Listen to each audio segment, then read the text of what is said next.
She appeared in that seminal film Thelma and Louise. She's been nominated for an Academy Award. She's even won a Golden Globe for her work. She also went on to portray the first female President of the United States in the American television series Commander-in-Chief.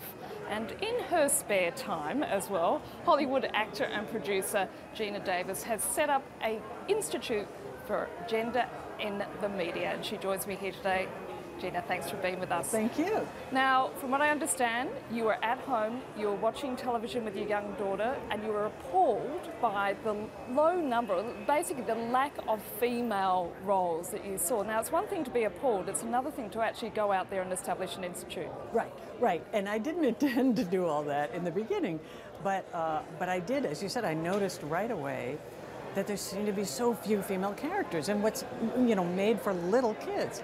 But when I started mentioning it around town, I'm in the industry, so if I'm meeting with a producer or director or studio executive, I would say, hey, have you ever noticed how few female characters there are in G and PG movies?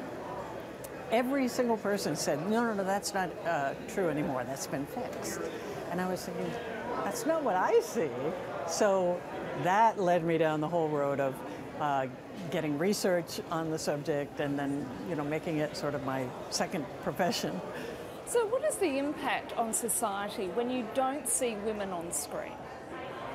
When the female characters are hypersexualized or very narrowly stereotyped or not an important part of the plot or simply not there at all, the message is, which goes in unconsciously of course, that women and girls are less important than men and boys, that they don't take up half of the space in the world, right?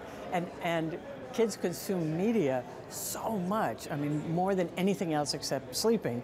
So this relentless viewing is pounding into their brains the idea, frankly, that girls are second-class citizens, and boys and girls take in this unconscious message. So it's very damaging to our society and very hampering to the progress that we want to make as far as empowering women and girls, getting more women in elected office, more women in the C-suites and positions of authority. So what's been Hollywood's response to your institute? Gratifyingly, their response has been incredibly positive. They are stunned by the research because, as I said, they really thought the problem had been addressed, and when they realize how few female characters they're showing in their movies, they're appalled, especially since it applies to what kids see. So we've had a tremendous response, and we're starting to see movies and TV come out that we know that we've impacted.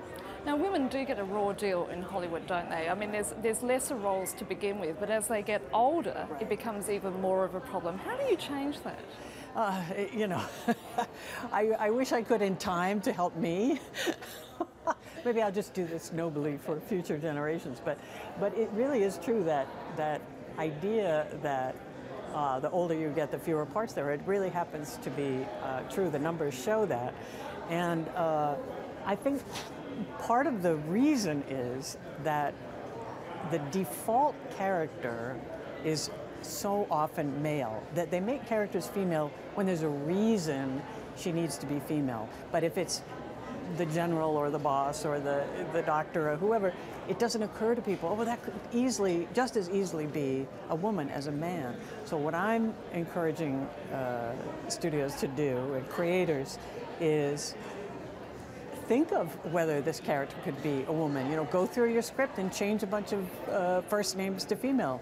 And now you've added a bunch of female characters. So, and women are a market force to be reckoned with, aren't they? It's true. It's true. Movie after movie comes out that's starring women or about women or directed by a woman that's wildly successful, and we're not seeing the momentum building as it should. But the numbers are there.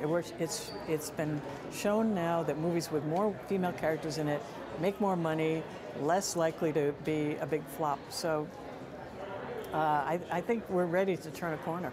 Geena Davis, we're going to have to leave it there. Thank you so much. Thank you. My pleasure.